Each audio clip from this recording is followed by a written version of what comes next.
자, 정시용 시인의 불사조라는 작품인데요. 여러분, 서정시가 뭐죠? 서정시가? 서정시가 뭐야? 서정시가 뭐니?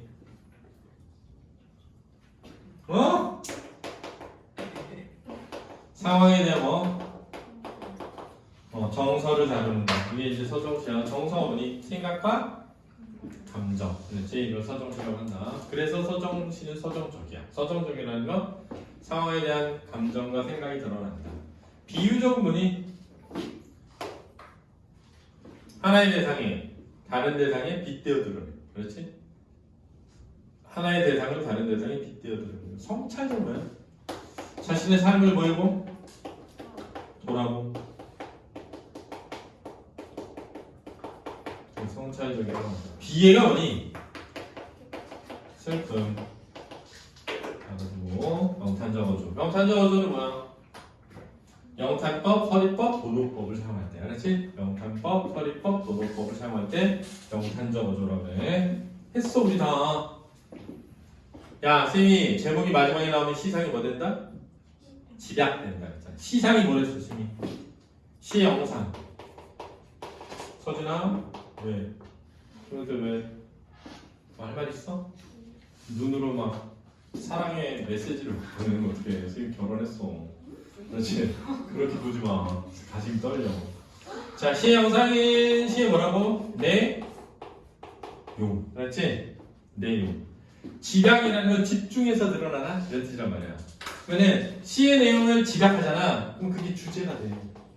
그지? 근데 일반적으로 그 주제를 담고 있는 소재가 제목일 때가 많단 말이야. 그러니까 제목이 시의 마지막에 나오면 그 부분의 시상이 뭐 된다? 집약된다 라고 설명해 주잖아요. 그래서 시상에 대해 설명할 때 시상의 확산, 시상의 전환, 시상의 집약 이렇게 설명하고 시상 전개 방법을 설명할 때 쌤이 시간과 관련된 시상의 전개, 공간과 관련된 시상의 전개, 시선의 이동과 관련된 시상의 전개, 수미상관이라든가 기승전결이라든가 이런 거 설명한 거야. 선경수정이라든가 이렇게 설명한 거야. 생각나지? 2학년 때 했던 거야. 2학년 때 쌤이 2학년 졸업할 때. 그 다음에 대화책 또는 시선의 전개라는데 대화책이 되려면 뭐가 드러난다 했지 쌤이? 청자. 청자는 언제 드러난다? 2인칭 대명사가 나오거나 도노법을 사용할 때. 그렇지? 2인칭 대명사 나오거나 도노법을 사용할 때. 또는 단독형 그룹. 그렇지? 단독형 그룹. 세 가지 있다. 세 가지. 어머니 이렇게 부를 때. 아직 밤이 오지 않았습니다. 이렇게. 그렇지? 자, 근데 보니까 이렇게 돼. 비에 너는 모양할 수도 없도다. 이렇게 됐단 말이야. 근데 비에 느낌표 영탄적이죠. 그죠? 영탄적이야. 너니 그랬는데 너가 비에잖아. 의인하든 청자죠. 의인하든 청자가 들어오니까 대화체죠. 2인칭 대명사잖아. 자, 모양할 수 없다는 건 뭐예요? 모양할 수 없다는 건 모양이 없다라는 거야. 그렇지? 모양이 없다. 갖추어진 틀이 없다. 없도다. 이 도다도 감탄형 종결음이야. 너는 나의 가장 안에 살았도다. 그랬단 말이야. 나의 가장 안에 할 때 가장 안에는 내 마음속 깊이 이런 뜻이야. 나의 마음속 깊이. 야, 프로이트는 우리의 마음속 깊이에 뭐가 있다 그랬어?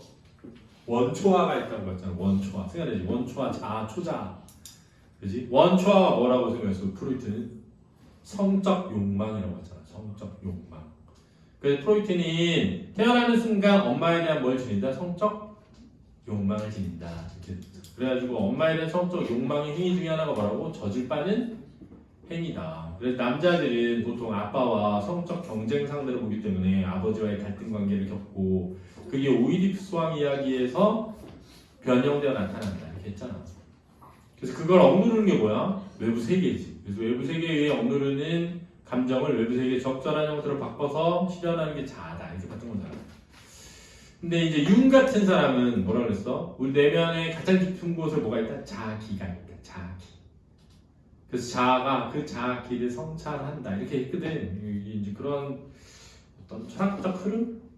너는 나의 가장 안에 살아있도다. 그러니까 인간의 내면에 존재하는 뭐? 비, 슬픔 이런 거죠. 그지? 인간은 왜 슬퍼? 이함이? 인간은 왜 슬퍼? 생각해서. 생각을 했어. 그치. 되게 과학적 대답이네. 맞아. 맞는 말인 것 같아. 너는 살았도다. 너는 박힌 화살 날지 않는 새. 그랬단 말이야. 자, 박힌 화살이라는 말은 뺄 수 없는 또는 빠지지 않는 이렇게 생각할 수 있죠. 그렇죠? 날지 않는 새. 이동하지 않는, 옮겨가지 않는. 그러니까 이 비애가 나의 가슴 속 깊이 박혀서 어디로 날아가지를 않는다. 이런 의미로 보여. 나는 너의 슬픈 울음과 아픈 몸짓을 지니노라 그랬거든요. 너의 슬픈 울음 할 때 너가 비애니까 비애의 슬픈 울음과 아픈 몸짓을 지닌다. 누가? 내가 이것을 지니고 있다. 이런 표현이 되겠죠. 인간이 본질적으로 지니고 있는 슬픔과 비애라고 할 수 있겠죠. 그치? 너는 박힌 화살 날지 않는 새. 대표적 표현이라고 할 수 있어. 명탄적이고요. 난리를 돌려보낼 아무 이유도 찾지 못하였노라 그랬거든요. 여기서 돌려보낸다는 빼낸다, 박힌 화살을 날려보낸다 라고 할 수 있겠고, 은밀히 이르노니 행복이 너를 아주 싫어하더라 그랬다. 그래서 행복과 비애는 서로 뭐 된다? 비. 알았지? 행복이 널 싫어해. 이것도 의인화된 표현이죠. 우리가 슬픔과 행복은 서로 대비된다고 보잖아. 그치? 그래서 개인적으로는 왜 우리는 슬픔과 사실은 행복을 뭐하기 때문에 추구해서 우리가 행복을 추구한다는 건 행복하다는 건 행복하지 않다는 거야. 행복하지 않으니까 행복을 추구하잖아. 행복하지 않다가 다른 말로 슬픈 거지. 그래서 자, 행복이 너를 아주 싫어하더라.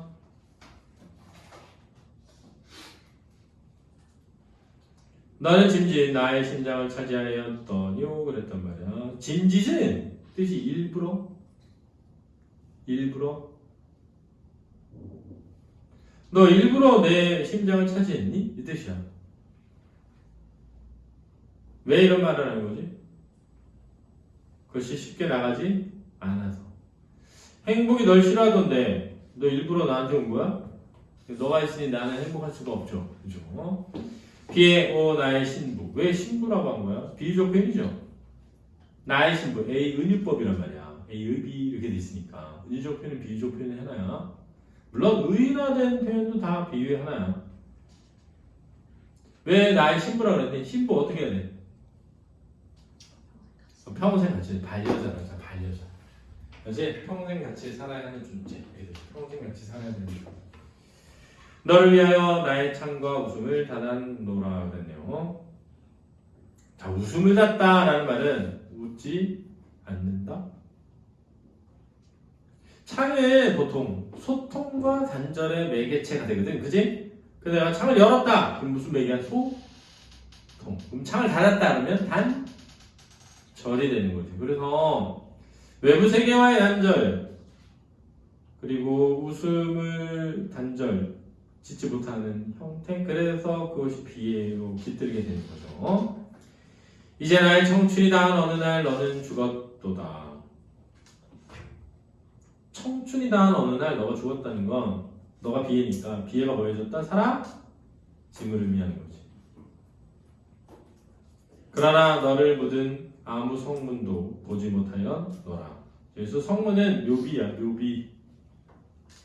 그렇죠? 묘비.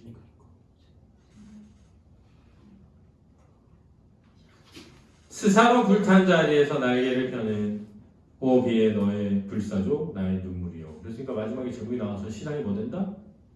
집약되고 나의 눈물이요 할 때 너의 불사조 나의 눈물이요는 같은 거니까 눈물과 불사조가 동일시 되는 거야. 그렇지? 근데 물은 물인데 불은 불이잖아. 그러니까 물과 불은 서로 모순적 속성을 지녀? 대립적 속성을 지니는 존재인데 이 둘을 동일한 것으로 표현하고 있어서 이걸 역설적 표현으로 보기도 한단 말이야. 그러니까 학교에서 내신 범위에 포함되는 반드시 물어봐야 돼. 알았지? 역설적 표현으로 볼 수 있나요? 이렇게 물어봐. 알았지? 왜 불사조냐면 죽지 않고 뭐하니까? 살아나서. 그러니까 내가 청춘의 시절이 지나고 나면 그 비애가 뭐한 듯 하였으나? 성숙하면서 사라진 듯 하였으나 어느 틈에가 다시 뭐한다고? 되살아? 나는 너는 뭐다? 불사조 이렇게 되는 거지, 알았지? 근데 그 슬픔이니까 불사조가 슬픔 뭐를요? 눈물을. 그래서 불사조가 눈물이다 라고 이렇게 역설적으로 표현하고 있다 라고 할 수 있겠습니다. 그러면 이 시에서 말하려고 하는 말은 뭐니? 불사조지, 불사조. 불사조가 뭐니?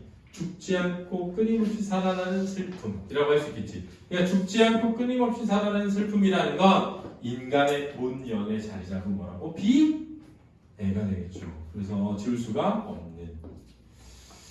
이렇게 되겠다. 알았지? 그래서 박사는 슬퍼? 아니요. 안 슬퍼? 네. 슬퍼 본 적 없어? 있어요. 아, 있지만 그것이 영원하진 않다. 다행이네요. 좋네요. 자, 질문 있니? 선생님 근데 왜내 청춘이 더한 날에 비애가 싶어요? 원래 젊은 시절은 이유 없이 슬프거든. 야, 니네 그런 거 들었어? 낙엽이 굴러가는 것만 봐도 눈물이 나는 나이. 다 있거든. 웃는 나이야?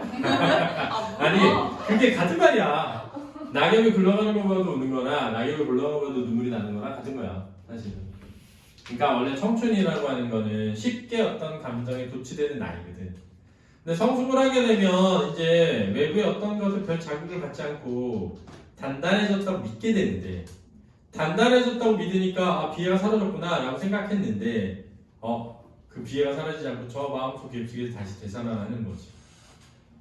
그러니까 정재용이 아마 물론 정재용도 일제강점기 시인이긴 한데 일제강점기를 막 다루는 시를 많이 쓰진 않거든.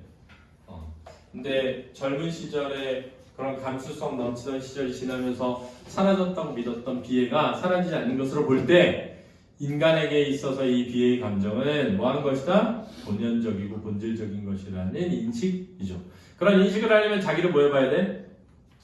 돌아봐야 되니까 무슨 적이라고? 성찰적. 이렇게 하면 되겠지. 됐니? 질문. 또 질문. 불사를 할 때 불이 진짜 그 불이에요? 아니 아닐 뿐이야. 아니. 근데 왜 물이랑 그냥 그냥 그러니까 실제로 불사조가 막 불이 나서가 아니라 죽지 않는 새거든. 근데 우리가 불사조를 그릴 때 이미지화해서 나타낼 때 그렇게 표현하거든. 그 언어의 소리의 동일성 때문에. 그렇지? 그래서 그 불사조의 불은 죽지 않는 불인데 실제로 불사조를 이미지화해서 드러낼 때는 막 온몸에 뭐가 타오르는 불이 타오르는 새로 이미지화해서 형상화해서 우리가 그렇게 느낀다는 거야. 알았지? 또 질문. 중요한 질문이었네. 생각해보니까. 야, 좋은 질문이었습니다.